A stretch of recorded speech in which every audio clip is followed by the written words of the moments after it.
again for joining us today for a Fulbright journey with Nadir Khan. My name is Omar Bashir, and I work for Education USA at USEFP, and I'm located in the Karachi office. So today we will be talking about our speaker Nadir Khan Fulbright journey and how being a Fulbright scholar changed his life trajectory. But before I hand over to him, I would like to tell you guys about a little bit about USEFP. USEFP is a Fulbright Commission in Pakistan. USEFP promotes mutual understanding between the people of Pakistan and the people of the United States through educational and cultural exchange.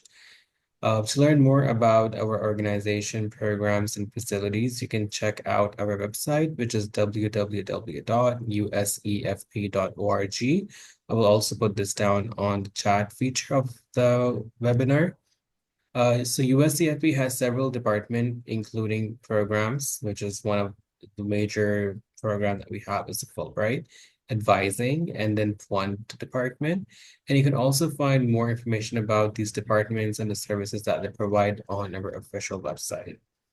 Also, before we start, I want you to know that we will be taking the questions and answers at the end of the session. So please feel free to use the Q&A box feature to put any questions that you may have for our speaker today. At this time, I would like to officially hand over the session to Nader so that he can tell us about his Fulbright journey and how it has helped shape the person that he is today. Over to you, Nader. Thank you so much, Umar. Good evening, everyone. Before I start, I just wanted to let you know where I am today. The internet availability here is not too great, and recently the internet availability everywhere is not too great. So if I do get disconnected, Umar, please let me know, and I'll be back as soon as possible. And thank you, USEFP, for inviting me here today. Before I start about my journey, I wanted to talk about my introduction. Okay. So, hi, Umar, could you help me move the slides, please? I think I am unable to do it from my end. Yes, sure.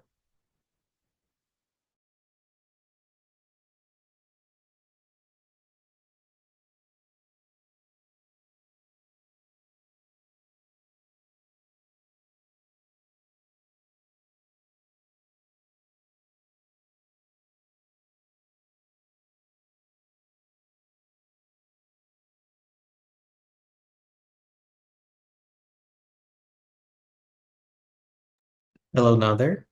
Hi, Umar. Am I audible? Yes, if you want, you can keep your video off so that the network can work properly for you. Yeah, yeah, I think that'll be better. Yeah. Okay, great. So, my name is Nadir Khan, and I am a civil servant in Pakistan Administrative Service. And I was born and raised in a small town in rural Sindh named as Sangar. And I got my early education till middle school here. And when I was, I think, 13 or 14 years old, then I joined boarding school, Care College Pitaro, where I studied till my high school, and I got my intermediate done from there. After that, I joined LUMS to do my bachelor's in economics, and I graduated in 2015. And LUMS was one of the life-defining moments for me. There are some points in life which change your life, and and if I have to make a list of that, I would count LUMS in one of in that list. So after I completed my bachelor's, I sort of had an idea where I wanted to be in my life, but there were different pathways to get there. So I gave a CSS exam, and I also contested local government elections during the same time for member local council in Sangar. I got elected there as well, and it was the same time when I applied for Fulbright for my first time. So I was an applicant in back in 2016 as well.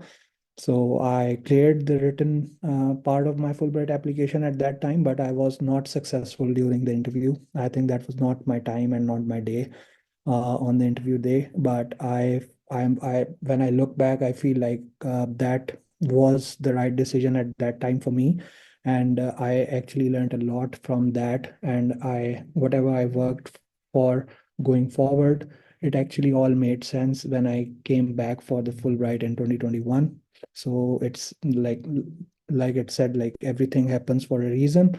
So I got successful again for Fulbright in 2021, and I proceeded for my program in 2022, and I've come back after completing a 2 years program in 2024.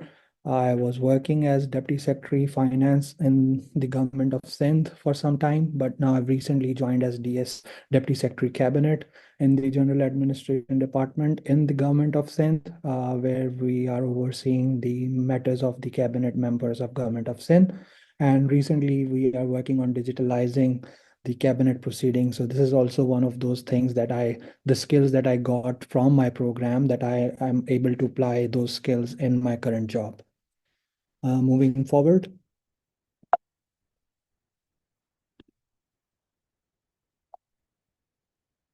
Yeah, so about my education, I got my master's in computational analysis and public policy from the University of Chicago on Fulbright, and I did my bachelor's in economics from LUMS. I'll briefly talk about my notable experiences, and to basically highlight how I decided to go for master's at this stage of my career and why I chose data science and public policy for that.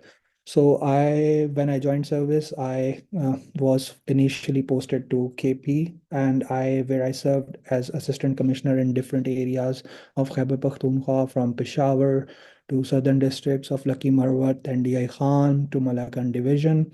So I got a flavor of working in the field in those different areas with people from different cultural backgrounds, and so it taught me a lot of different things, and it also made me realize the gaps in my knowledge at that time. But some of the important things that I worked on were the polio campaign, especially in Lucky Marwat. When I joined Lucky Marwat, it was the worst polio hit district in the world, with I think around 50 cases alone in 2020.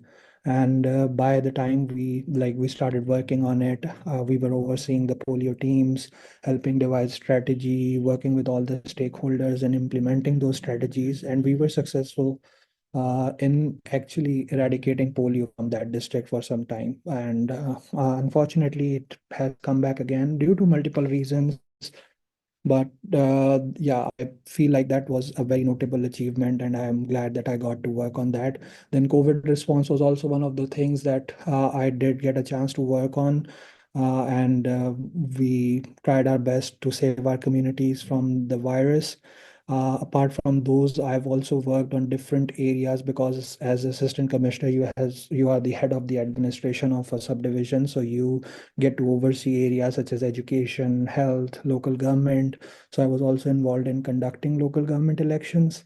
And before that, I had actually participated in those elections. So that was a really nice experience of seeing things from both ends. And so yeah, that was my experience working in the field, and that actually made me realize how we our policies are made and implemented, and what are the gaps, what are the areas that I need to work on to when I get to that stage where I could make a difference. So I should have those skills beforehand. So that's why I decided to go for this specific field, and I'm grateful to the Fulbright that gave me a chance to do that. Next slide, please.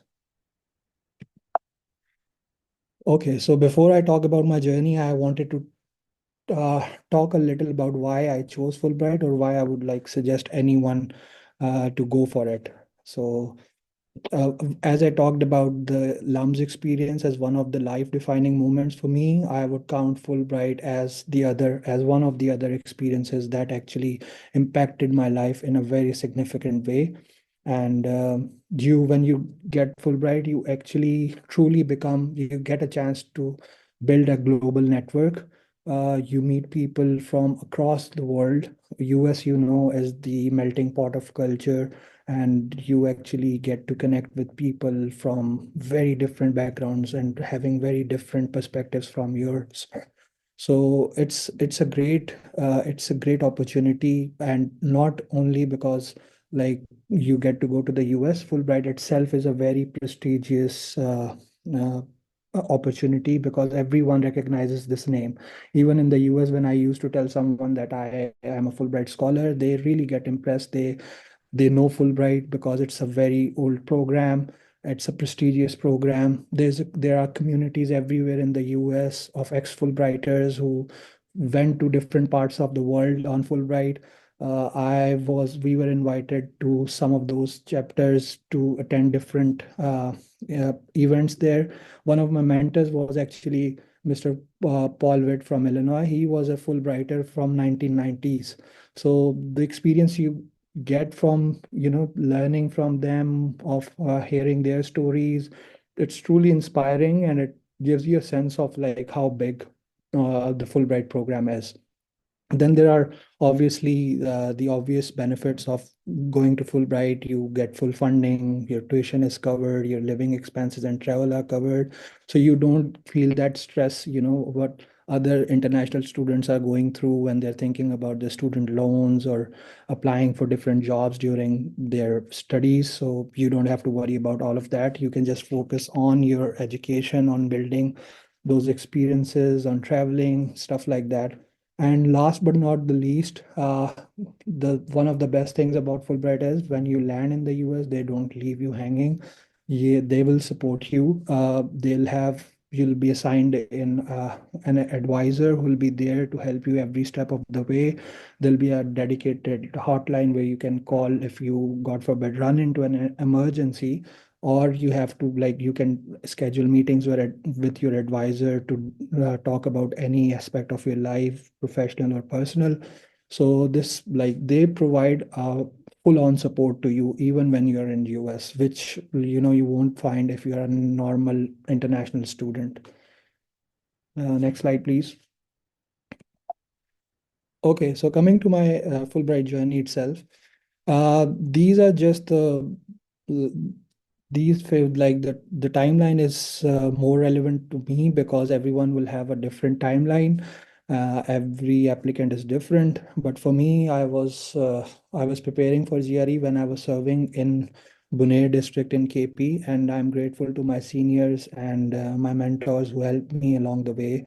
I prepared for GRE for 1.5 months, and then I dedicated one full month for essays. And I cannot stress this enough that you need to put in a lot of time in these two things uh, uh, to make sure that you're submitting a good application. Because if you leave essays for the last moment or last few days, trust me, you won't be able to produce your best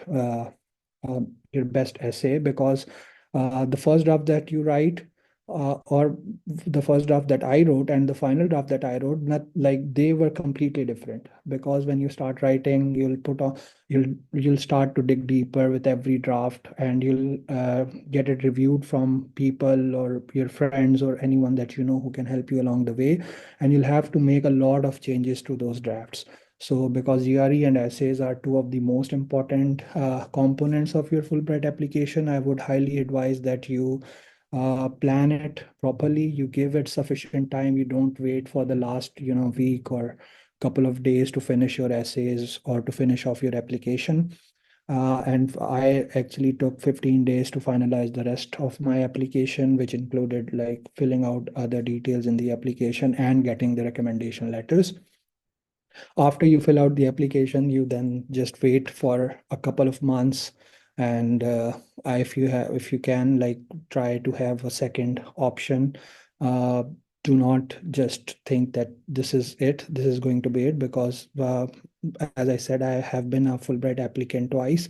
So even after you've put in your best efforts, there are chances that there will be better candidates at that time, but that does not mean that you should lose heart. But yeah, just wait for that interview call. I was obviously elated when I got that interview call, and that is the time when you can see like you are in the touching distance of your goal. So I put in a lot of effort by giving mock interviews to my friends, my colleagues, and those people who were ex-Fulbrighters. I am really grateful to them who really helped me along the way. And at our time, there used to be a short introductory video because that was the time of COVID. So I think in-person interviews were not uh, a thing back then. So I made a short introductory video and prepared for the mock interview. During the interview, make sure that you are the authentic yourself. You do not have to feel like you're getting interrogated. They just want to know the person in a better way. So just try to have a candid conversation, but do prepare for it. Do go through your application. You should know what you wrote in that, and try to keep a light atmosphere when you're discussing with the interview panel. They, as I said, they just want to understand who you are as a person. So make sure like you're not trying to, over prepare yourself or make it like you uh, make you're trying to fake anything. So yeah, that's about the interview call. And then there's a very nerve-wracking process of waiting for your final selection, but you cannot do something. Just pray for the best, hope for the best, and wait for that. I think it takes around a couple of months more to get your final result. And that's once you get that call from USEFP, that's when the fun begins. The real journey starts from there. So you're done with the hard part, but now you know the fun part and the real journey. You start feeling that you're now going to US, and then you start preparing yourself accordingly. Next slide. Okay, some tips on the application process. I would highly suggest that you, when you're writing your application or like preparing for the interview, get connected with someone who is in the same boat as you. For me, it was obviously there were obviously a lot of people, my friends, ex-Fulbrighters, people from LUMS, but my wife actually was also in the same boat as I was. We both prepared for the Fulbright application. We both applied together and we both luckily got Fulbright. So yeah, so when we were preparing our application, I used to send my application to her to get her feedback or reviews on that. And she was like, I used to get a lot of help from her, and I tried to give my help to her in the same way. But there were other people around me as well who I really got the support from. So make sure that you have, and there are a lot of Facebook groups, and you would know a lot of people who are preparing the application. So try to get connected with them in some way. And don't be afraid to reach out to ex-Fulbrighters. You would be surprised to see how helpful they are, but just be respectful of their time. Do your research before you reach out to someone so that they know that you are a serious candidate. But yeah, they'll be happy to help you. I got a lot of help from ex-Fulbrighters. So the help is there, the resources are there on the internet as well. Just prepare yourself seriously, take your application seriously. About the application itself, there are a lot of questions that you would get or you would think of, and those relate to your personal statement and study objectives. So there are a lot of good resources out there from USEFP itself because they have done seminars on that. They have given a lot of information on how to prepare good essays. So you can definitely look into that information. But for me, if I have to make it like very simple for applicants, I would say the personal statement is the statement how you are where you are. So, and the study objectives is actually where you tell the committee where do you want to go from here, and why and how you will go from here to the place there where you want to be. So yeah, focus on these things. Person statement basically covers your previous experiences, tells the application committee, selection committee, how you reached where you are currently. And in study objectives, you tell them like, this is my goal in life, and these are the steps that I will take to get there, and why and how Fulbright is going to help you get there. Another thing that I wanted to highlight is uh, it's a common myth, perhaps, like making your story as making a sob story around your application. I think that's a big myth. You don't have to create a sob story for the selection committee. Trust me, like uh, if you dig deep, everyone is different, and you can find interesting things and inspiring things in your own life. You don't have to manufacture a story to sound impressing or sound inspiring. Just dig deep in your own story, and you will definitely find those things that will inspire the selection committee as well. So I would say that this is a very big myth around Fulbright applications, that you have to make a sob story. That's not true at all. About the chat GPT and other generative AI tools that we have available right now, they are great. They will help you structure your application, and remove your mistakes or proofread your application or essays for you. But trust me, they cannot write your life story for you. They cannot write your essays for you. That you'll have to do yourself. So don't rely too much on those tools. Those tools are really good in some ways, but they cannot, bring out the authentic story that the Fulbright selection committee is looking for. And trust me, it's very easy to spot an essay that has been completely written by a tool like ChatGPT. And lastly, as I mentioned before, just start early. Don't leave things till the last moment, because it does get really frustrating, if especially if you're a serious candidate and you had planned to apply. You had planned everything in your life and you wanted to go to US at this stage for your masters, but for some reason you couldn't do it on time. It would get really frustrating for you, and at the end you will make a lot of mistakes. So make sure to leave a lot of time, because this is a life-changing opportunity. And the only way you can basically reach there is by taking things seriously along every step. So application is the first step, and you have to show that you were serious about it. So do leave a lot of time to fill out your essays and prepare well for the GRE. Next slide. Coming to my own Fulbright journey after selection. So once you're selected, USEFP will assign a program officer to you, and they are very important people in your journey. They will actually help you decide what final program or like university you'll be going into. So be respectful to them. They're very important to the process. Be respectful of their boundaries and time when you're communicating with them, and whatever information they need, please prepare and provide it to them in time, so that they can actually help you get to your the best program.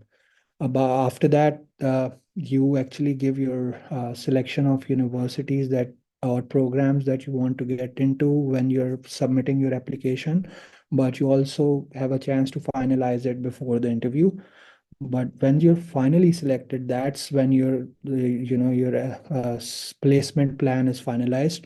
Your program officer will share the list of universities that they're planning to apply on your behalf. For me, these were the universities that my plan had, and be prepared that your plan, the universities that you gave and the final universities might look different. But trust the process, trust the Fulbright USEFP team. They know what they're doing. They've been doing it for a long time, so they understand different programs. They'll help you understand why they're choosing those programs for you. And if you have like serious reservations, you can definitely talk to them about it. But for the most part, whatever they're choosing for you, it will be in your best interest.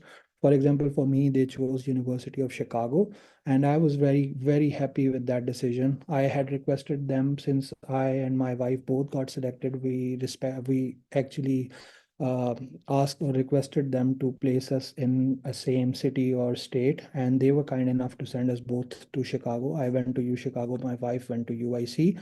But what I'm trying to say is, like, whatever they decide for you, even if you wanted something else, you will find out that there were their reasons. They had their reasons, and their reasons are usually very good. So I think University of Chicago, Chicago City itself was great, and I loved every moment of my Fulbright program there. After all that stuff is done, they'll invite you for a pre-departure orientation. It was in Islamabad when we went to the US, and that's a great time to meet your Fulbright fellows, from across Pakistan. They will be traveling along with you, and you will stay connected with them even in the US and after coming back here.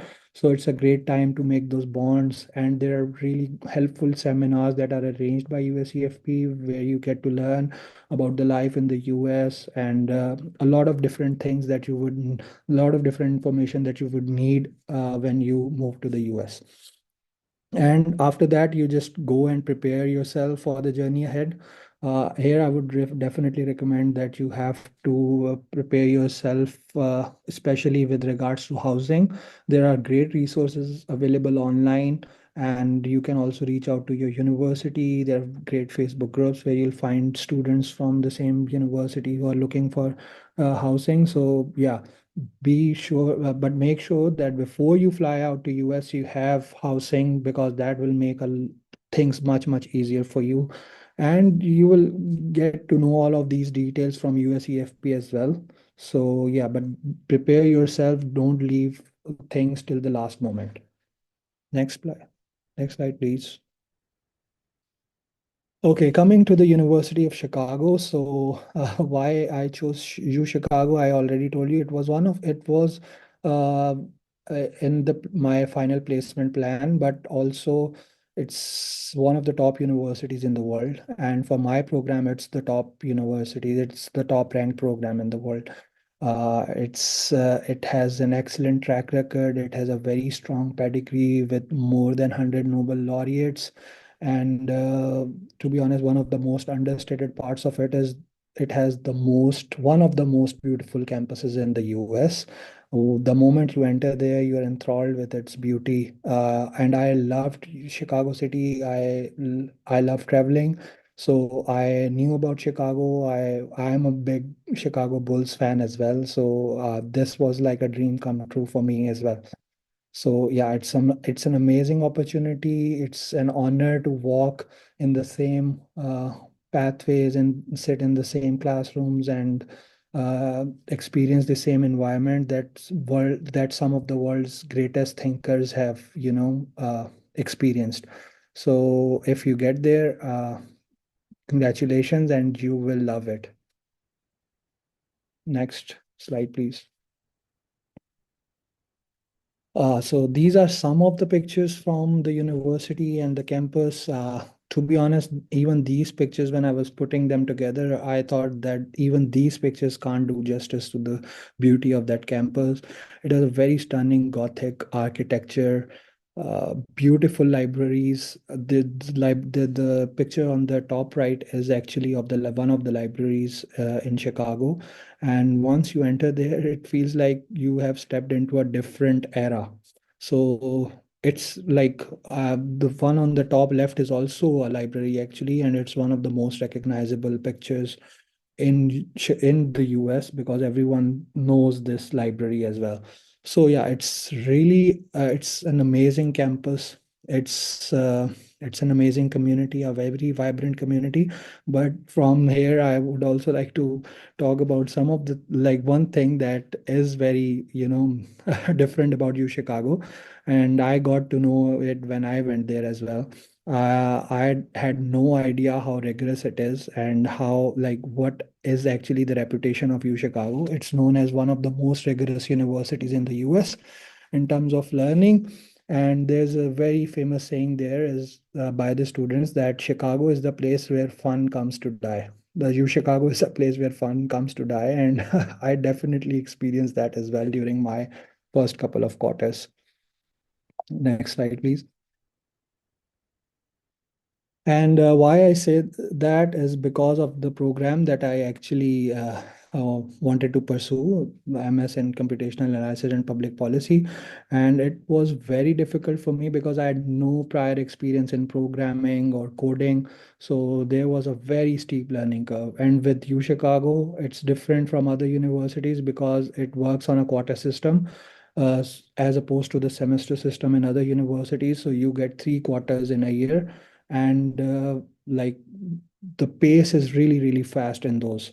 And then the focus of U Chicago is a lot on quant, so they will make sure that you're good in mathematics. There is actually a math test prior to you starting your program, and you have to pass that before you can take those rigorous classes. For me, because of like no previous background in coding, there were really some nights when I used to get home by after midnight, mm, and I was in libraries till like even 2 or 3 a.m. working on those assignments. And there were times when I actually felt like reevaluating some of my life choices. But yeah, it was really difficult. I'm very grateful to the support system I had there, my wife, my friends, colleagues, and mentors who actually pushed me to keep moving forward. And apart from all the difficulties in the first couple of quarters, the thing that I got from there, I think the skills that I got from there are truly life changing for me. I can see the value in those skills, and if I had to do it again, I would do it in a heartbeat because I could not have done it on my own, I think. So that program actually gave me new set of skills that I know I can use in my career going forward. I'm already using it. I used it in during my internship there. I've used it in other classes on in other projects that I was working on, and I am using it in my service right now as well. So everything, it was very challenging, but I subscribe to the view that anything good in life does not come easy. So you have to, I think that this is part of the journey, and you have to struggle, but you will get the most out of the program if you're seriously working towards your goals. So I loved the program. In all respects, it was a great program, and I truly got a lot out of it. Next. These are some of the pictures that I wanted to share of the common suffering of my group of friends there. So some of these are from the library and our lab where we used to sit till like late night. There were some students who used to sleep there as well, especially in the series first few quarters. So the life was challenging, but we were enjoying there, and we formed a lot of strong bonds because of that common suffering. Those are all the friends and others that are not in the pictures that we formed very strong friendships with. We had trips together. We have shared a lot of beautiful memories together. And the picture on the bottom left is me sitting in that globe, the glass library. So the place is so beautiful that even when the journey is difficult, it will give you places that are so beautiful that you would want to sit and study there. So yeah, next slide, please. Coming to back to the program. So as I already mentioned, it's a quarter system. So you have 3 quarters, and your first year is basically your foundation or formative year where you get to, because it's an interdisciplinary program. So you have to do courses from computer science and public policy school both, and then you'll in your second year you can work on where you want to take your program. You can take courses from any school that you want to. So for example, these are some of the sample courses that I studied there.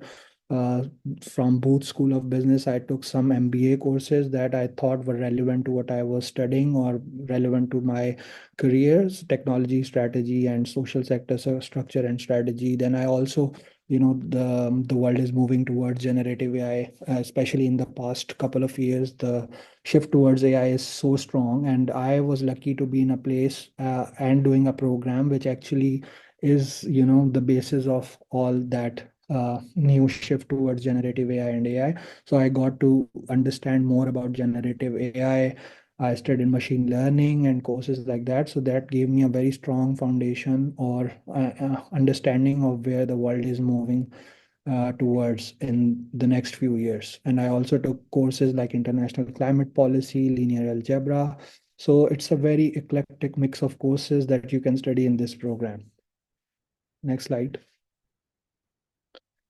And I just wanted to touch a little bit about why I wanted to study data science and public policy. As I mentioned before, that I felt like I had a a significant gap in my knowledge when I was working in the field, and I wanted to plug those gaps because data science has been used for the corporate world for some time now. But this intersection of data science with public policy was a very interesting one. It's actually a very kind of a new program even in the US, because there's a lot of data in the world that you can utilize to make lives easier of people around you, and it gives you the toolkit to do that.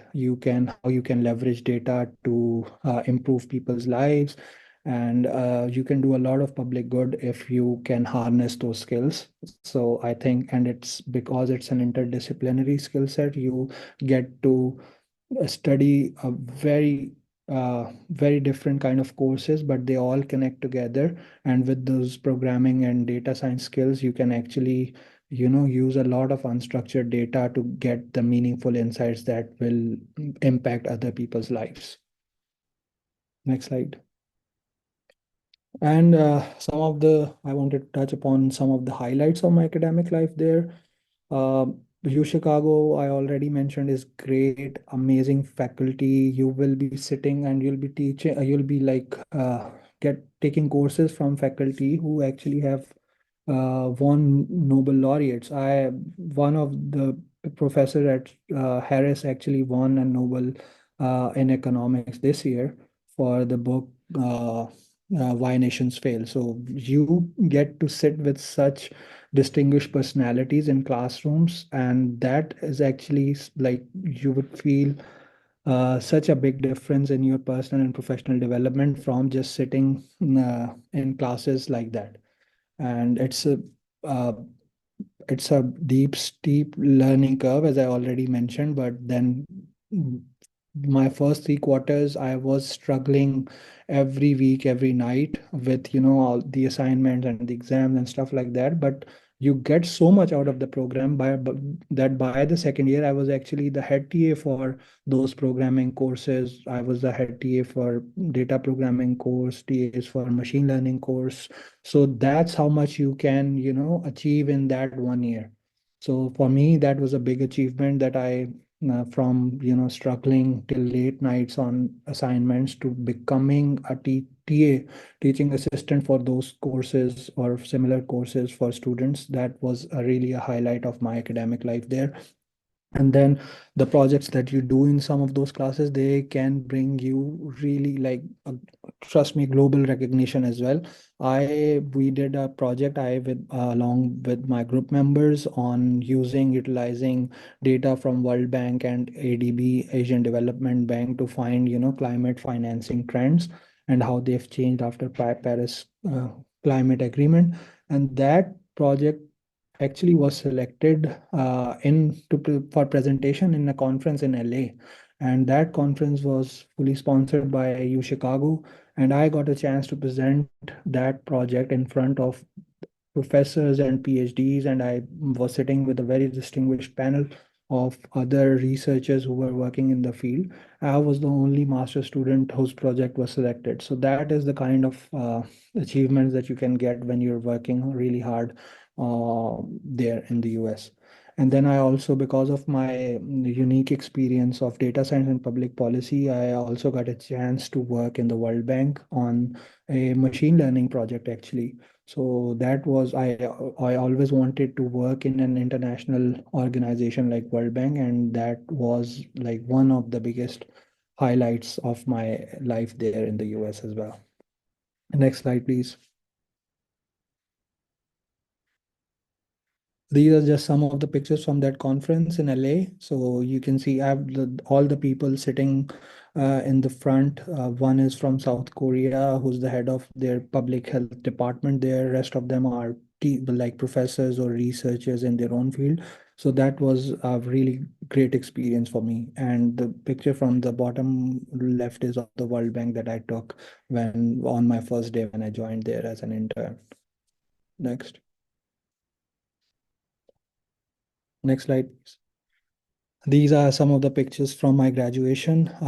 My daughter was actually born in the US as well, and as I mentioned, I had a really great group of friends who were there during my journey, and they you can see them in these pictures as well. I also got lucky that my parents were able to join me during my graduation, and that's my daughter in the picture on the top left.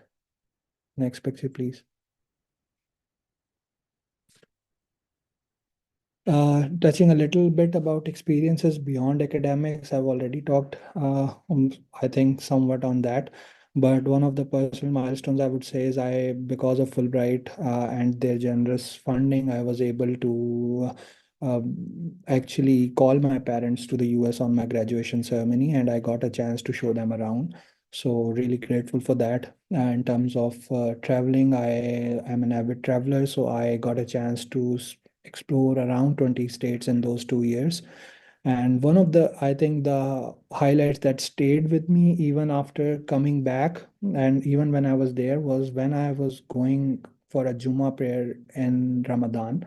So there's a church there in our on our campus, and they arranged that, space for us to pray uh, Juma namaz there, which was amazing for me to see that, cultural harmony and that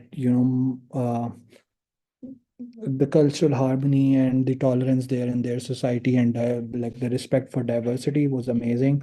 Apart from that, all during the whole Ramadan for 2 years that I was there, the iftar was arranged in a church as well. And people from different communities used to sponsor that, but we used to go and sit in a church where they used to serve very generous iftar, and that was amazing as well. In terms of mentee experience, I already talked about Mr. Paul Witt, who was one of the ex-Fulbrighters who was my mentor, and he actually welcomed me into his home, and I got to learn a lot from him and met his family. He showed me around, so that was a really, really beautiful experience too. In terms of social activities, since I was living in Chicago, there are a lot of things to do. It's a beautiful city. I still think it's one of the best cities of the US. And since I'm a Chicago Bulls fan, I got the chance to go to multiple games. And I also got a chance to experience concerts of like singers like Ed Sheeran. There were a lot of opportunities to go to different galas and American foot to experience like things like American football, baseball. So there's like tons of things for you to do there. You will run out of time, but there are so many activities that you won't be able to do all of them. So yeah, it's amazing, not just the academics, but the overall package there. Next slide, please. Yeah, these are some of my pictures during my time there. On the bottom right, I'll just tell you about that. That's when my parents were here, and the other two gentlemen that you see in the picture are Mr. Paul Witt and his son. And we had a really like they invited us to their home, and it was a really beautiful day for us to go there, sit with them, have a break bread with them, and just talk about our different countries, our different cultures, and find that common ground. Next picture.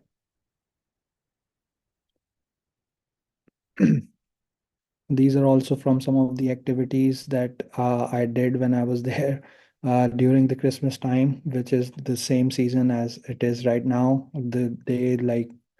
They decorate the city and their homes so beautifully. It's like very, very amazing to experience the holiday season there. Next, next slide.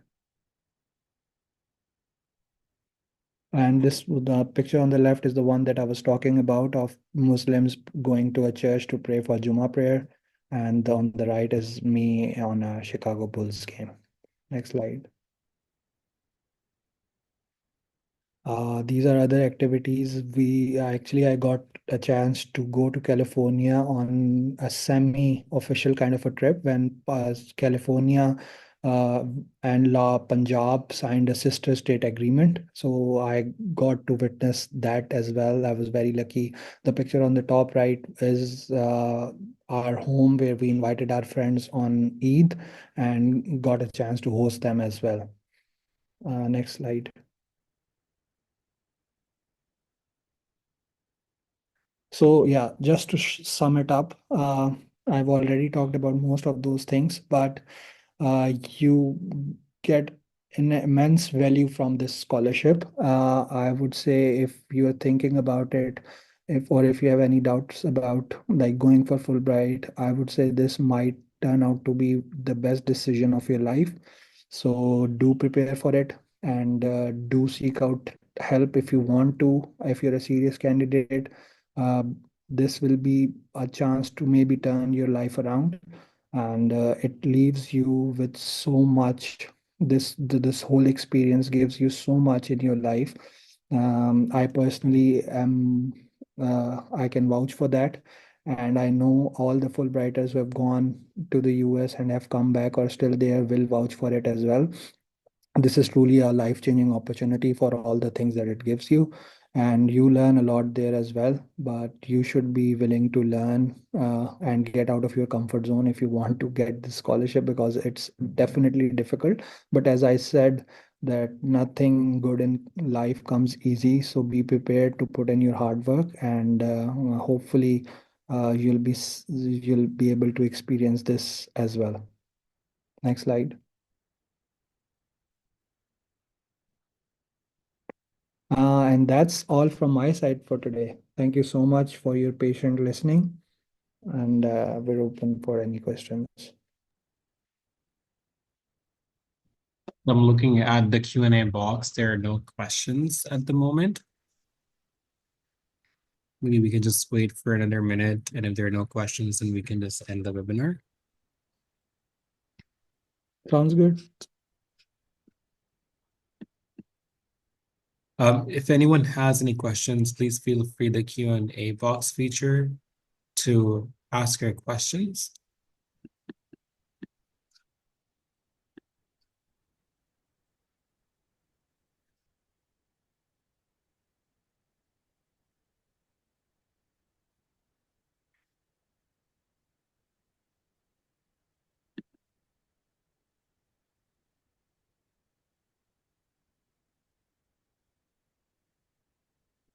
Okay, now there is one question. How to prepare for the GRE exam? Okay, so there are a lot of resources available to you online.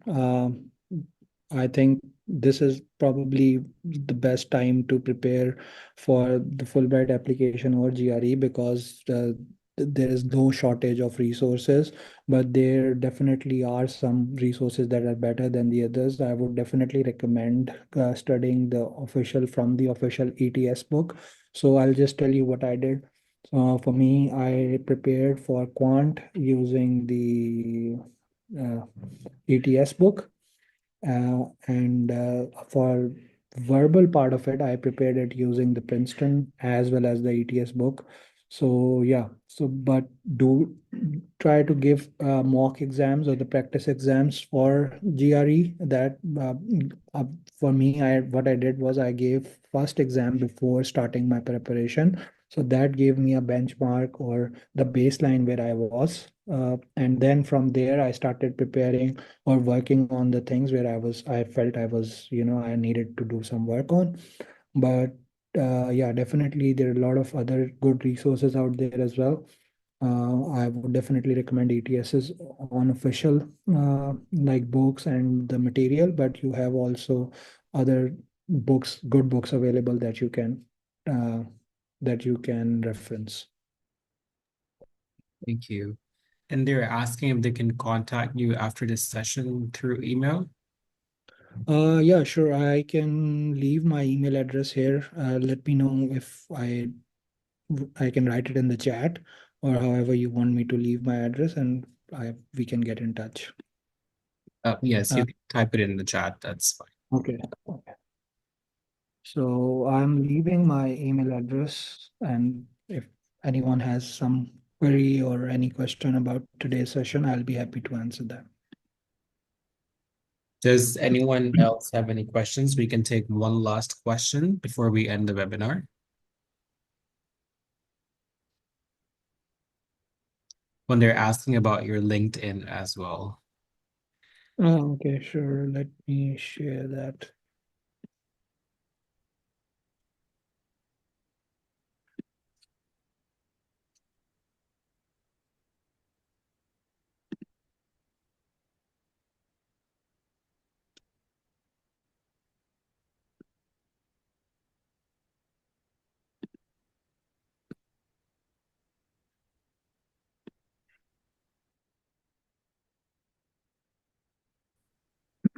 If there are other questions, That's all. Actually, I don't see any other questions at the moment. So yeah, so I think you added your email address. Okay, perfect. Okay, perfect. Thank you so much, Nader. I think we can end the webinar. Thank you everyone so much for joining us today. The recording of the session will be posted on our Facebook page in the upcoming days. In case you have any questions, feel free to reach out to us. In case you need more information about the Fulbright Scholarship, please feel free to go onto the website on usefp.org to get more information. Thank you so much, everyone. Thank you so much, Nadia, for taking the time out today.